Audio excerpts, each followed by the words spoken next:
Ooh, too close. Hold on, you guys. Much better. Okay, you guys, welcome back. I'm Ashley Pickens here in Memphis, Tennessee. You guys, I'm your auction mom. I've been in real estate since 2006. You guys, as a real estate agent, also as a real estate broker. But y'all know me as your auction mama. I am the one that says going once, going twice, sold at the courthouse. I auction off foreclosures for the bank, you guys. So this week, today is August 18th. It is Monday. It is a new week, you guys. So coming up real quick, we have a masterclass this Wednesday, August 20th, all about pre-foreclosures. If you don't want to go to the auction, if you don't have the cash for the auction, maybe you should start reaching out to pre-foreclosures. That is my niche. That is what I specialize in. So you guys, if you want to learn all about that, how to market to them, how to reach out, what to say, how to help homeowners that are in foreclosure, you guys, check out the class on Wednesday, this Wednesday, August 20th, 7 p.m. Central Time. The link will be down below. So let's jump in, you guys. The new foreclosure numbers are out for July. So let's talk about it. Real quick recap. When it comes to foreclosure, you guys, there are three main phases of the foreclosure process, okay? Y'all, guess what? A couple of my mentees in the mentorship, they went to an REO conference, right? We got all kinds of people in the mentorship. They just got back from an REO conference, bank-owned webinar. Y'all, they said it was 8.7 million people in foreclosure when COVID hit. 8.7 million. And then the moratorium came. We all know moratorium stopped foreclosures. Y'all, and they said they're about to start pushing these foreclosures out. So if you're a homeowner behind on your mortgage, you guys communicate. They said it's probably going to last for the next 5 years. If you don't know, when the last housing market crash happened, it happened in 2008. But we didn't see our peak number of foreclosures until 2010. Okay, so it takes a while. So you guys, 8.7 million people were in foreclosure in 2020 when we stopped it. So can you imagine how many more since then? So you guys just get ready, prepare. If you're a homeowner behind, talk to your lender, ask for assistance, you guys, and request your excess funds if your house goes up for auction. Okay, don't let them keep your money. So let's talk about the latest foreclosure numbers. U.S. foreclosure activity jumps 13% year over year in July, highest of 2025. This is the highest amount we have seen in the entire year, and I just expect for it to keep going. Why? So many factors, you guys. Houses, if you were in foreclosure and you thought you could maybe sell before the foreclosure, a lot of people think that if they try to sell before the auction, they can avoid foreclosure. You guys, but y'all see what's going on in the market? Houses are sitting on the market. You guys, I'm about to put in an offer for a client and the house has been on the market a year. So you know we play in limbo with that offer. You know what I mean? But July, highest amount. So let's get into this. What I was saying, foreclosure, 3 phases of foreclosure, you guys. The first phase, the homeowner gets behind on their mortgage, usually 3 months, and then the lender will file that notice of sale or notice of default. The second phase, the auction is scheduled. That's me, your auction mama. The house goes up for auction. In the third and final phase, the lender repossesses the property. If it does not sell at auction, it reverts back to the bank and becomes an REO property. That's the third and final phase of foreclosure. So this report shows there were a total of 36,128 U.S. properties with foreclosure filings. So somewhere in those 3 phases. Up 11% from a month ago and up 13% from a year ago. July's foreclosure activity continues to trend upward year over year with increases in both starts. That means new people getting behind, going into foreclosure, people getting laid off from their jobs. You always see that all over the news. People can't afford their mortgages anymore, right? The rates have been steadily high, right? They've been holding steady and they've been holding steadily high. So, and a lot of people got those 3-2-1 buy downs or 2-1 buy down, and now they're at their full rate. I've seen that happen to a lot of people. They had lower rates and now they're at their full rate, and it's just not affordable. It's just so many reasons, right? While rising home prices are helping many owners maintain equity, the steady climb in filings suggests growing pressure in some markets. So my point was, you get in foreclosure and you think, I can go ahead and sell. Let me sell the house before my auction. But these houses are not moving. Nobody's selling. Everybody's sitting for a while. And if you got an auction staring in your face, you know, you don't have the luxury to sit for a while, right? And I'm seeing people who have not paid their mortgage in years, right? So you haven't paid your mortgage in years, you haven't talked to the bank, and now they're like, we're gonna foreclose on your house, it's going up for auction, and now you're like, well, I'm gonna sell it. And some of these banks are like, we don't believe you said you was gonna send a payment and you didn't send that, you know. So it's hard if you're sitting on the market facing foreclosure. You know, just price it accordingly. Y'all, you're not going to make out like bandits. Like, oatmeal is better than no meal. Y'all, price it affordably so you can get off of it and move on and lower your blood pressure. You know what I mean? Goodness. Okay, let's keep going. Let's talk about the states and the cities. Raise your hand if I call your name. Raise your hand. Comment down below if I call your city or your state. Okay, so states with the worst foreclosure rates were Nevada, Florida, shout out to Florida, we love you, Maryland, which I believe we got a guy in our mentorship, he's in Maryland, and he said the notices have doubled in Maryland. The foreclosure notices. Maryland, that's up there like the DMV, right? What's going on? Okay. South Carolina, they've been on the list, South Carolina and Illinois. I know I kind of got a little off. So it was Nevada, Florida, Maryland, South Carolina, and Illinois. Let's keep going. Now let's talk about cities in July with the highest foreclosure rates. We've got Bakersfield, California. We've got Cape Coral, Florida. Cape Coral, I'm so country. Lakeland, Florida, Columbia, South Carolina, and Deltona, Florida. So we had 3 cities in Florida. Let's talk about bigger cities.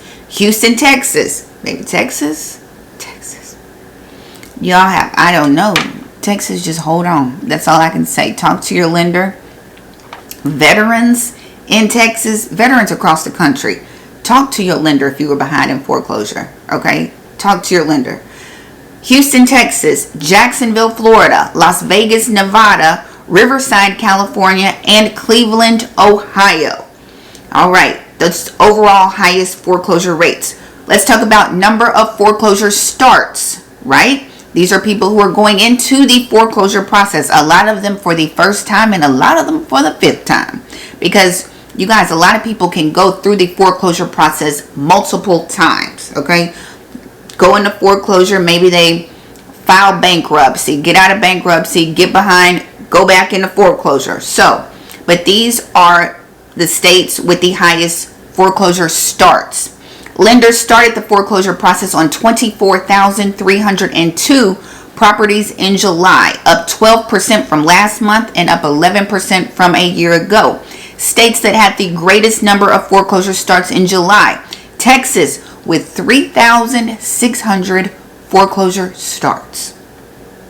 3,600 in 1 month in Texas. Okay, let me keep going. Florida had 2,891 foreclosure starts. California, 2,830. Illinois, 1,177. And Ohio with 1,029 foreclosure starts. Let's talk about cities, you guys. We've got Houston, Texas with 1,406 foreclosure starts. Chicago, Illinois, 1,117. New York City with 1,003 new foreclosures. Miami, Florida, 920 foreclosure starts, and Dallas, Texas with 751. So now we are seeing Dallas and Houston on the with the most foreclosure starts right now. I expect to see, who are we missing? Houston, Dallas. I don't know if Austin gonna pop up there. We'll see. San Antonio might start popping up there though. San Antonio. Okay, let's talk about the third and final phase of foreclosure. Lenders repossessed. They took them back. They are now REO properties. 3,866 U.S. properties through completed foreclosure, also known class as REO properties. A decrease of 1% from last month and an increase of 18% from last year. States that had the greatest number of REOs in July. Texas. Do we see them down there? Houston, we got a problem. Houston and Dallas, we got a problem.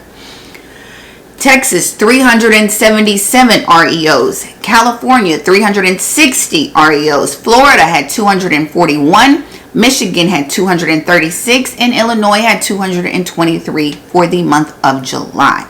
Let's narrow it down to some cities. We've got Chicago, Illinois had 139. New York City had 120. Detroit, Michigan had 101. Houston, Texas had 95. And Los Angeles had 77 REOs for the month of July. Overall, the July 2025 foreclosure data underscores a continued upward trajectory in activity, with notable increases in both starts and completions compared to last year. So, while strong home prices and equity levels may help many homeowners avoid foreclosure, the persistent rise in filings, especially in states and metros already facing higher rates, signals growing market stress that will be important to monitor in the months ahead.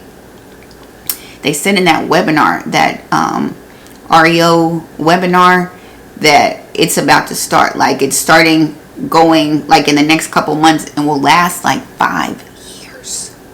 For the next 5 years. And that's how it is. Once the foreclosures start, it take a while and then it just, I feel like the banks, like Bank of America, like you going? Okay, Bank of America, Wells Fargo, let's all. And then they just, and you guys ask for assistance. Don't ignore your mail. Pick up your phone. Talk to your lender. If you can't afford that house, you guys figure out how to sell it. Do what you have to do. You might, like again, you might not make a ton of money, right? And it's a lot. And let me tell you this. The other thing we are all seeing on this side of the market, the distressed market, it's a lot of people going into foreclosure who just bought post 2020. If you don't know what that means they just bought in the last 3 or 4 years. It's a lot of people struggling who just bought houses. I'm seeing them at the auction.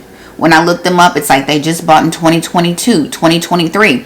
My girl in Texas, she auctions, and she said all of hers are like 2022. She said in the mentorship meeting last week, one she posted, because you have to file the notice with the county, she posted a foreclosure notice and they bought in June of 2024. So we're already seeing people who just bought in last year in foreclosure now. So you guys, all I can say is hold on, right? If you are looking to buy a house, negotiate, y'all. It's so many people. I have to do a video. I'll do a video after this one about how many people are underwater. Louisiana, 1 in 10 homes are underwater in Louisiana. And somebody commented and was like, were you just saying that? No, 1 in 10 homes are underwater in Louisiana. And I'm not talking like underwater like because of a flood. I'm talking about upside down, right? Upside down. So if you are in the market to purchase a home, negotiate, you guys. Negotiate. Look at those comps. Make sure you're making an offer that aligns with the comps, not with what that seller wants, right? And if you're facing foreclosure, y'all, reduce your price if you need to. Reduce your price. Take a little less so you don't have to go to auction, okay? You guys, I guess, and if you have any questions about foreclosure, wait, when I say this, everybody gonna reach out. But honestly, if you're a homeowner or somebody and you're facing foreclosure, shoot me an email or something. youragentashley@gmail.com. And my inbox is about to flood. But, you know, it's what we do. You know what I mean? But you have options. And I always stress this, you guys. If your house goes up for auction, request your excess funds. you guys, and I'm going to explain this and I'm going to go to the next video. And y'all just got to watch another video. Excess funds. If your house goes up for auction, the loan balance is the opening bid at the auction. That homeowner's loan balance is the opening bid. Okay? So if the opening bid is $100,000 and it gets bid up to $200,000, homeowners, you're entitled to that difference. Once the bank gets their money, clears that balance, you're entitled to those funds. People call them overages, surplus, excess funds. You're entitled to that money. Y'all, I had a lady email me. I tell this all the time. She emailed me and said that she had a check for $60,000. She didn't even know. They had auctioned off her house and she didn't know she had money waiting for her. Y'all, reach out to that foreclosure attorney or your trustee and try to get your coins. Okay, you know they're not going to call you. They just all going to have Christmas bonuses in August. You know what I mean? They're going to have catered lunches for the rest of the week on your excess funds. So, make sure you do that. You guys, again, we have a masterclass on Wednesday all about pre-foreclosures. That first stage of helping homeowners, how to reach out to homeowners. That is what it's about. It's kind of like my mentorship. That's my thing. I reach out to homeowners. Y'all know that. I mail letters. Offering my assistance, you guys. So if you're interested in learning that, I'll see you on Wednesday, August 20th. And if not, you guys, thank you so much for watching. What's going on where you live? Did I call your city or your state? You guys, y'all know I'm on Instagram, Your Agent Ashley. I'm on TikTok, but I don't really be TikToking like that. Y'all can follow, but I don't, you know what I mean. Instagram, Your Agent Ashley, and right here on YouTube. So don't forget to like, comment, and subscribe, you guys. And I will see you in the next video.